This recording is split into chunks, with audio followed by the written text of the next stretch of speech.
Welcome to the After Duty Hours podcast.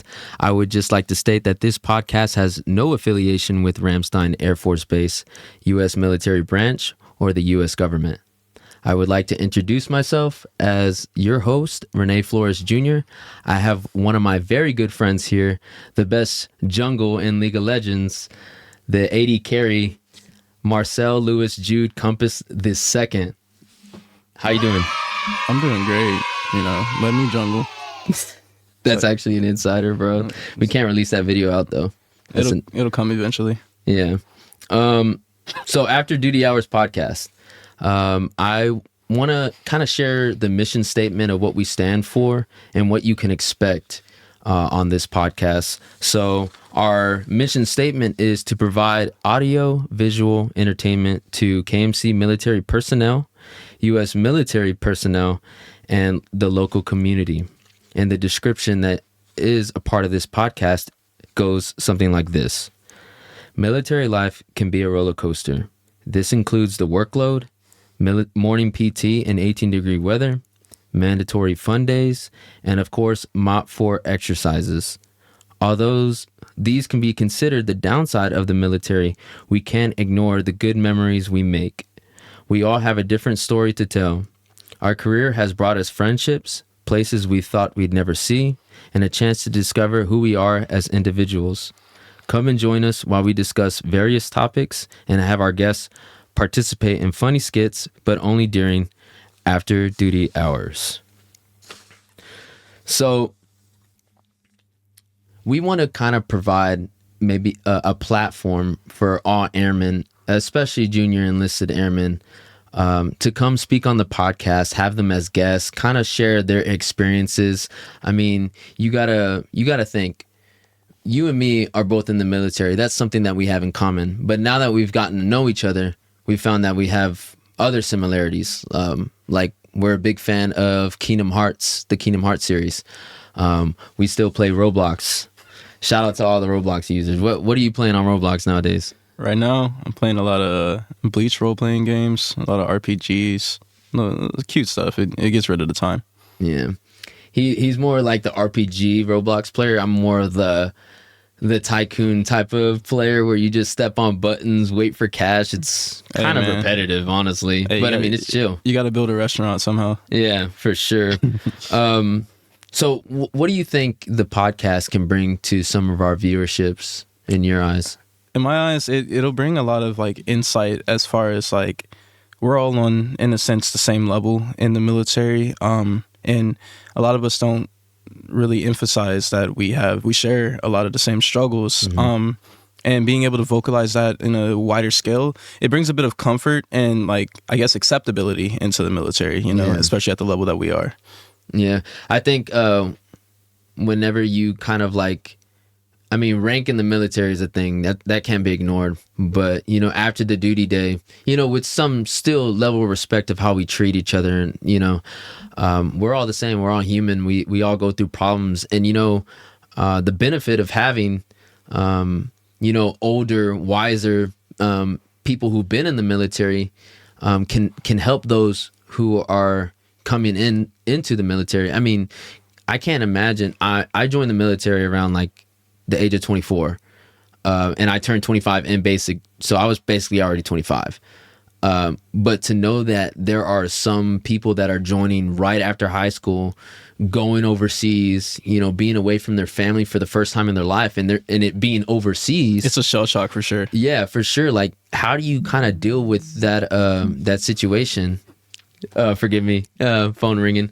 But back to it, just I feel like getting those guests on, talking about some of the things that airmen can think about and maybe improve on, or, a way to cope with things, and not do it kind of dangerously. You know what I'm saying? I feel like a lot of the times we are given a plethora of resources from either our peers or our higher ups, and they like it kind of looks good on paper, and I'm not saying they're not like good resources, but when you can hear the same struggles coming from somebody in the same like general like level area that you are, it hits different. It's like, oh, you've gone through this specific experience. You can like, so, let's say you made like a connection with finance. Somebody knows about like how the entire process of CPTS works. Yeah. And like one of your supervisors was trying to tell you like, hey, you do this process, yada yada. They could be completely wrong, but somebody who actually like, you know, you've networked, made connections with, and you both came in at the same time, they can easily tell you things about that without like, and you know,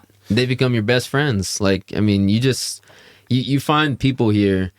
And that's the sad thing about the military that I know is just departing. So I know you're leaving soon this year.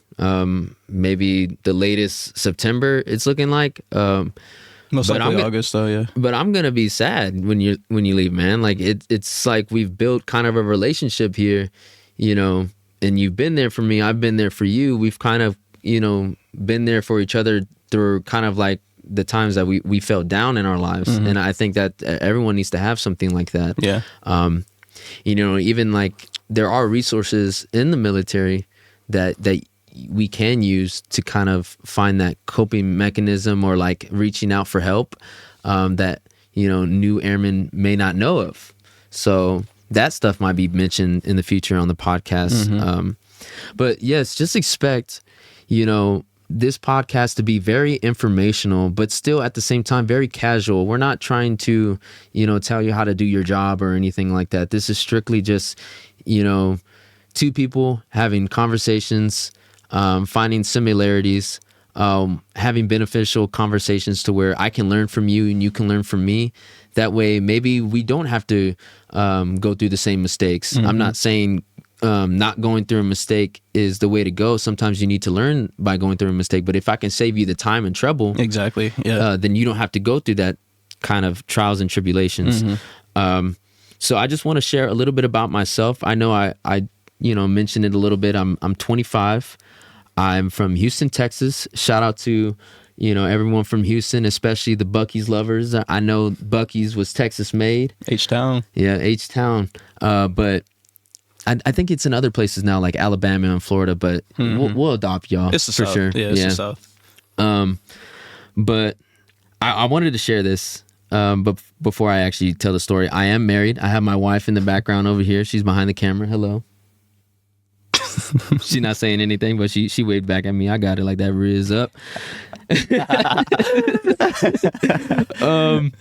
This is my first term serving.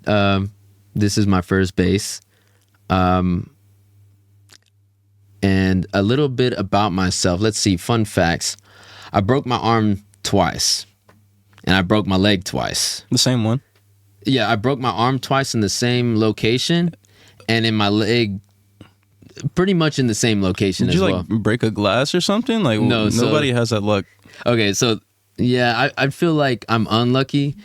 I remember at one point I tried to give myself a nickname, Lucky. You know, it has it doesn't mean what it means to me, but I mean like it never worked out. Never give yourself a nickname. Like it don't work like that. No, that's guy code 1. It's gotta gotta be given a nickname. Yeah, you gotta be given a nickname. So give me a nickname, guys. If y'all leave down in the comments of what y'all think my nickname could be, that'd be pretty cool. I go by Flowers, by the way, but I mean, so how I broke my arm. So I broke my arm first time. I won't be too long on this, but the first time my sister pushed me on the trampoline, and I don't know how, but I didn't fall off the trampoline. I was on the trampoline and I still broke my arm. So like when I got up, my arm was like this. So obviously my sister didn't mean to do that. We were just playing around. Me personally, yeah, I would have with the broken arm. Yeah, fix it back. Anyway, the second one, I was younger. Okay, I had some imagination, you know. So I was playing with my little army guys on one of my top bookshelves. Like my bookshelf was almost to the ceiling of my room. But I took my bunk bed ladder and leaned it against there to kind of be on top of it. And then at one point when I was going kapoosh, I don't know, when someone was shooting a bazooka or whatever, I leaned back a little bit and the ladder started falling backwards. And I was just like, I don't know what was the first reaction to kind of like turn around to land like this. But I ended up landing like this. That's how. And I got up and I literally went to the room. I don't think I cried, but like I went to my mom's room. I was like, Mom, I think I broke my hand again. And so now the legs. So I have college experience. I went to PVAMU, Point to the Hill, if you've ever been there. I remember I decided to take a nap before my 5 o'clock class, but some of the people I kind of connected with and, made friends with there in my dorm were like, hey, let's go to, it was the DFAC, and they're only open a certain amount of hours. PVMU is in the middle of nowhere. It's not 24-hour access like the bigger universities. But I was like, I kind of want to take a nap, They were like, oh, come on, just bring your skateboard and you could just ride to class on the way there, because the lunchroom in my class was kind of on the opposite side, of the campus. So they convinced me. And so I went, and there's this big downhill to the kind of like I said, the defect. It's always the dead drops. And I remember I was practicing the coffin move where you start up and then you go up, and you lay down on the board. Yeah. Before I did that, I kid you not, I told him, get ready to call 911. I kid you not, man. If they were here, they would vouch for me, man. I literally said, just get 911 ready. And sure enough, the trucks, or that's what you call them, the trucks, were so loose that whenever I took my leg off, the board kind of like, tipped too far and it got me off balance. So my foot went on the ground and my foot stayed, and my other foot and my body went the other direction because it was still on the board. So my leg, I could feel it like the bone. Too graphic. Yeah. Okay. Anyway, so there's more to that story, but I'll tell you about the second time. The second time was in tech school. I was in the military before I got to Germany, and I crossed myself up. Now, I tell the story about how somebody crossed me up, but literally the guy, he was literally just dribbling the ball, and I was just acting really dumb, moving side to side and said, hey, what you gonna do? What you gonna do? Like, I was trying to fake him out like I had the ball. And then out of nowhere, I kind of, like, what do you, it's not spraining your ankle, but like I rolled my ankle, and I rolled it so hard that the muscle tissue on top of my toes pulled the bone out of place. I think it's the 5th metatarsal, and I was checked out the rest of that night. I went to the hospital. My foot was purple, and anyway, that's where I am today. I don't want to expand too much, but that's a little bit about myself. I break bones. That's insane. Yeah. But what about you, Marcy? Man, right. I want to hear about you because you are the tech guy. Yeah, I'm the tech guy. My name is Marcy. I'm from New Orleans, Louisiana. Moved around a little bit after Katrina. Went to Texas for a little bit, and then came back. I'm not going to talk about Texas though. Dang. Yeah. Later. I would say I'm like a computer geek. Into anime, just all the nerdy stuff. What's your favorite anime right now? Or top 3 animes? Top 3. I don't want to. Not in order. Right. Not in order. Soul Eater is my number 1. I'm just gonna put Soul Eater as my top anime. That's it. I'm not gonna go seriously over. Yeah, because like when you start to trickle down the list, you have to like kind of like scale them and like yeah. But Soul Eater, different. Yeah, Soul Eater is always. Oh, and Fooly Cooly. Okay, so Soul Eater and Fooly Cooly, those are. I feel like you could throw some more in there. I'm not going to. Okay, not even Hunter x Hunter in there. I'm not. Yeah. Okay, so that's number 3, Hunter x Hunter. Yeah. All right. So I mean, you got Death Note, like. That's the thing. There's so many. I get it, but like, just name 3 off the rip that you've really enjoyed. Yeah, Soul Eater, Fooly Cooly, Hunter x Hunter. Yeah, right. That's No, but yeah, this little anime nerd.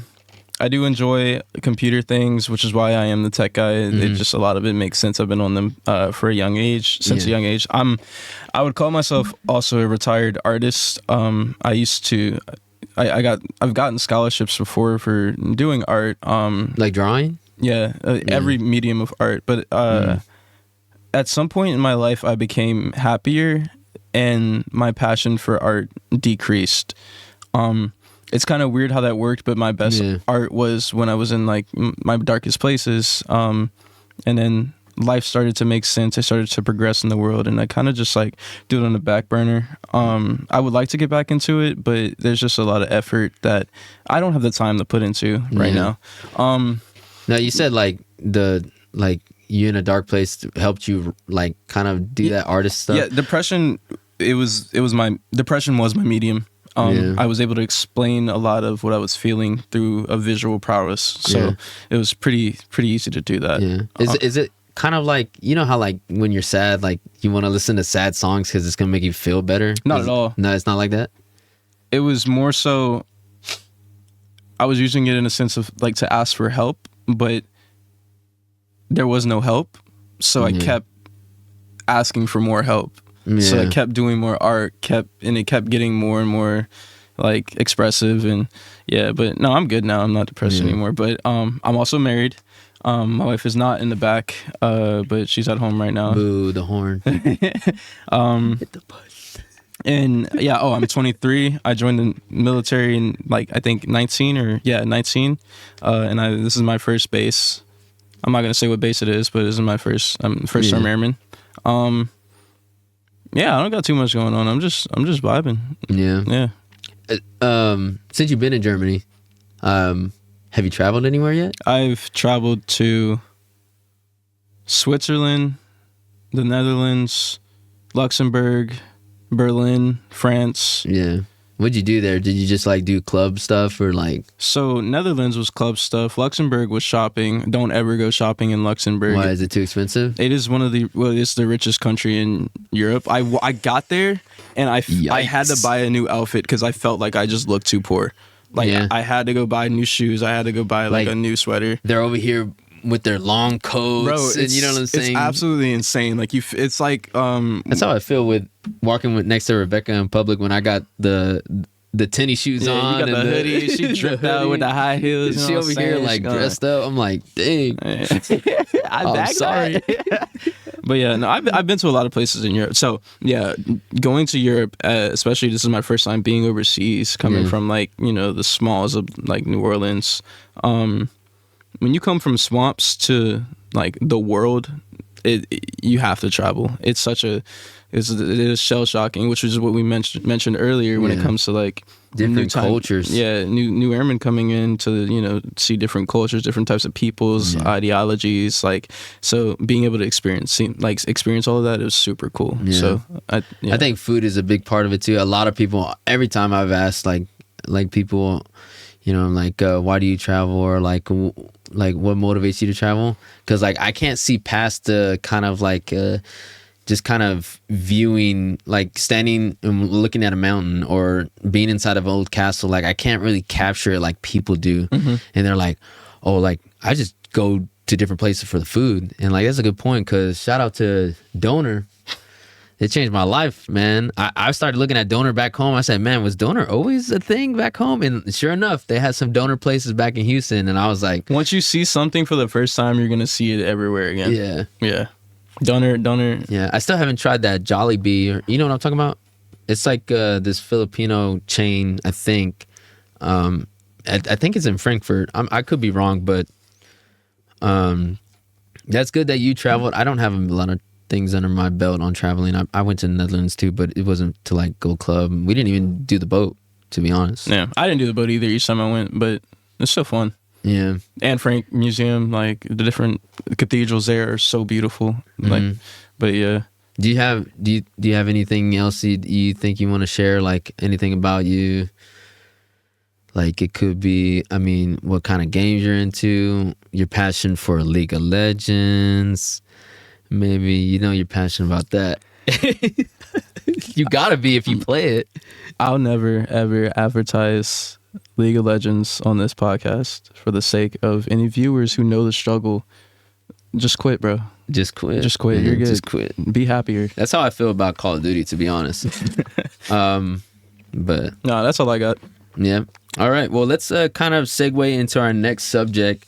We're gonna talk about kind of what the KMC First Four is and what they can offer and why we think you should consider joining. So we have a little script here given by the 4 executives of the First Four, and I'll let Marcy kick it off. So We are, doing the First Four. If you want to join us, the best way to join the KMC First Four is to attend our monthly general meetings the second Thursday of every month. The meeting locations alternate between Ramstein and Capone, and the best way to find information on our upcoming meetings is to follow us on Instagram or Facebook at KMC First Four. Membership is $5 one-time fee and $1 per consecutive year. We take USD, Euros, Cash App, PayPal.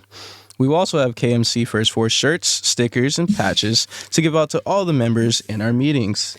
If you're watching through our YouTube or even Spotify, you'll be able to see the patch and the sticker. We forgot to bring in the shirt, but the shirt is actually pretty dope. The shirt is really nice. Yeah, I wear it whenever I'm outside of work. I wore it last time we were recording. But KMC. All right, continuing.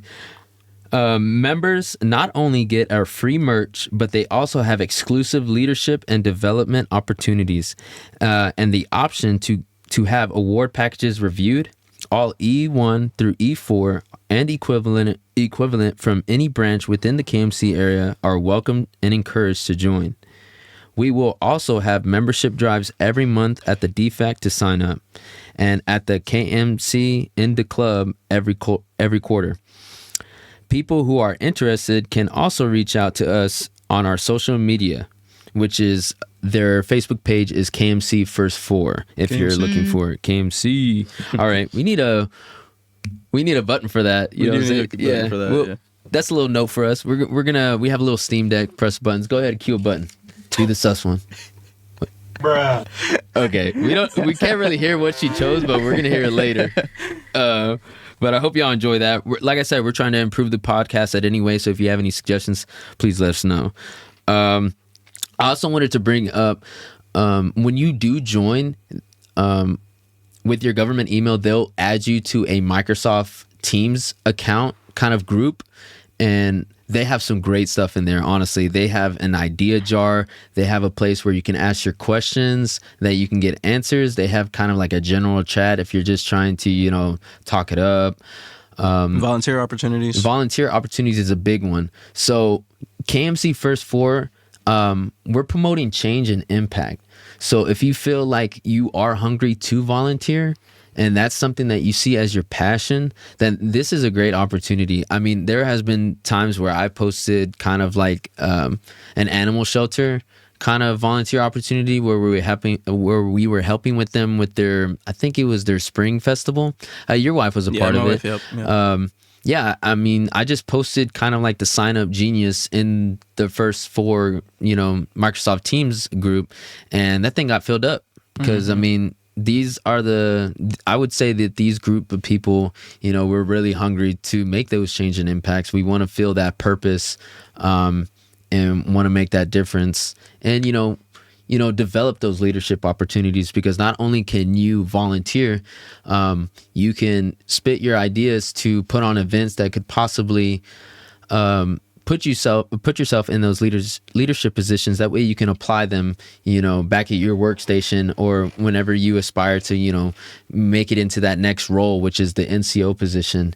You wouldn't want to set yourself up to learn, to be a leader for the first time when you get put into staff. You kind of want to have those skills developed beforehand to kind of make your time a little less stressful, I would say. Some of the previous events that the KMC First Four put on was the mental health awareness campaign in December. That's where we kind of held up signs to, let people know that we care about them and people have them in their thoughts. That actually segued into an ALS class, the ALS class that I just recently got out of. We ended up doing that in Capone as well. Yeah, where you're at like the front holding signs. In front of their so that could, even if it impacts one person in the car driving by, having that one bad day, like that helps out. You know what I'm saying? SecFo did end up stopping us at some point, but we still got the message across. Bum, bum, ba-dum, the horn, baby. Boo, SecFo. We're also doing the Ukraine drive, and we have over 4,000 donated items and still climbing. Now, this is happening until the end of May, but I hear that there are talks of it being the rest of the year. But don't take my word for it. Whenever it gets announced, it will get announced. I know that some people were working on the Women's History Month's events. Now, I wasn't really a part of it, but I know that they had maybe 3 to 4 events, maybe.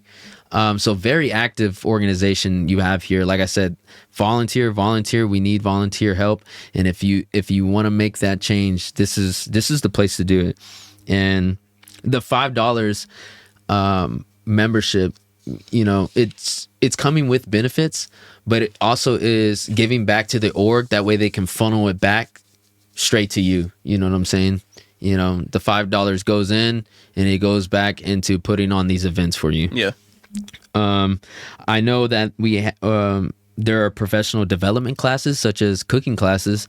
I think somebody put on a cooking class. I don't know exactly when it was, but it was like teaching the dorm people how to cook because some people don't know how to cook. It is very true. A lot of us do come straight out of high school without really like any kind of environmental sciences under our belt or survivability. So those things do help a lot. Washing your clothes, stuff like that. I mean, it seems kind of funny and it seems kind of like common sense, but a lot of the times like those things aren't really taught.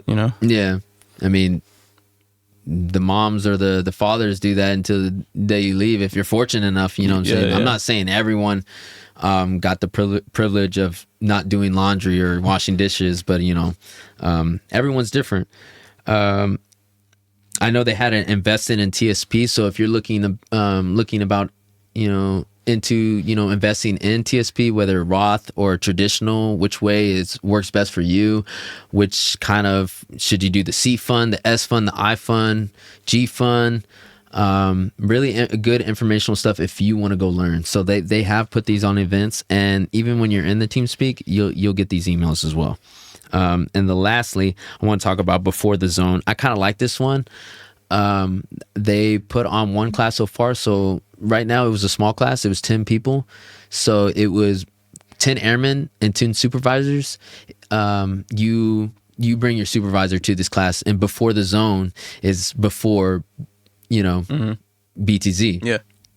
And it just kind of, they don't tell you how to get it. They're just giving you advice on how to set yourself to achieve your goal and be as competitive as possible. You know what I'm saying? They lay out the blueprint for you. Yeah. They kind of display like, this package won, let's go through it. Or like, this package didn't make it through. Let's kind of, people offer up their packages and whatnot.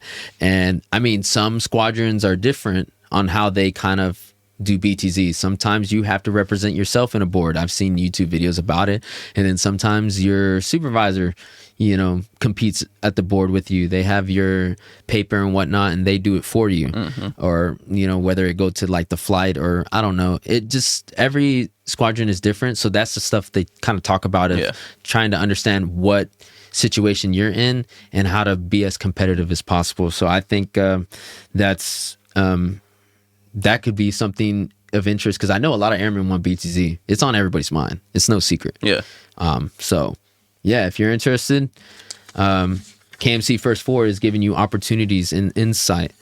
I think we covered most of, this podcast. I'm very happy that you're doing this with me. I have my team in the back. I know I mentioned you last time. I'm talking to the person behind the camera, but I won't tell you who she is now. But normally I will be behind the camera. Yeah. So we're going to have our first guest already scheduled. We have a couple guests already kind of lined up already. But just keep in mind, we're all new to this, so please send us your suggestions. We also want to answer your questions to send on our podcast for the upcoming episodes. So send in your questions. We'll answer it to the best of our ability, or maybe our guests will answer it to the best of their ability. Comment on who you would like to see featured as a guest on our show. Like I said, we have kind of the first few scheduled to be guests already, because they need to know, when to take that time off to do this episode. So we're kind of, I think, in the mid-June area of where we have spots open, mid-June and beyond. So depending on how many comments we get, just be patient with us. If we have like 50 people, comment 50 people's names. Obviously, we're not going to get that many people on the podcast unless we get more mics. I don't know. But also don't include rank. We kind of want to leave the rank at the door. We want to kind of put everyone on the same level, but still we're all respect. Human. Yeah. Expect 2 episodes a month minimum. We're kind of planning on firing on all cylinders this month. But like I said, our goal is at least 2 episodes per month. So if you get more, you get more.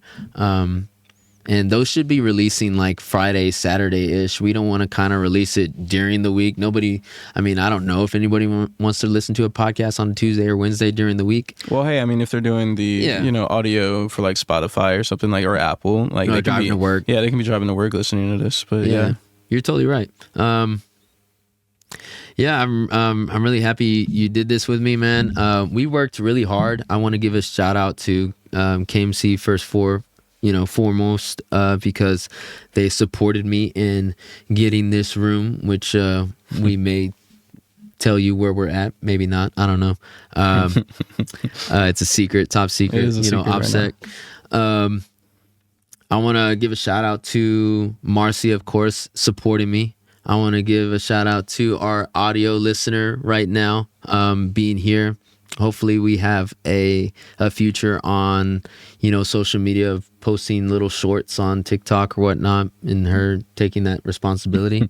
Shout out to our spouses for letting us sacrifice our time. Yeah, we spent a lot of hours, setting this up. I mean, this has been, since January. This came into fruition. I kind of came to him before I went to the KMC First Four, and I said, hey, what do you think about maybe starting a podcast, including, everyone, and just kind of being that platform for everyone, setting that stone for everyone kind of build up upon and whatnot. That is one thing I want to emphasize before the end of this. Having a voice it feels good. Yeah. And a lot of times we feel like we don't really have the option to speak. And when you do want to bring in like rank, like people are just getting in, like, oh, we have to get our feet in the mud first. But like having a voice and seeing other people speak with that voice, it just feels good. It feels really good in the heart, and it gives you that kind of motivation to keep pushing forward. Yeah, that good venting really, it just makes you feel better. Shout out to 2 of my friends, Carson Burks and Jason Lester. They helped provide some of the equipment that we use today. We already thanked our spouses. I think we're good on the thanks. Yeah. But shout out to those people. Shout out to you for listening. Yeah, shout out to, if you made this whole podcast listening, I mess with you. I don't cuss, I don't use profanity, but I mess with you, man. We really appreciate the support, and we want to make this show the best as it could be for the listeners, most importantly. Give our guests a good time and our listeners something beneficial to hear that they can apply to their lives. And we'll see you next time on the After Duty Hours podcast. Thank you so much. Peace out.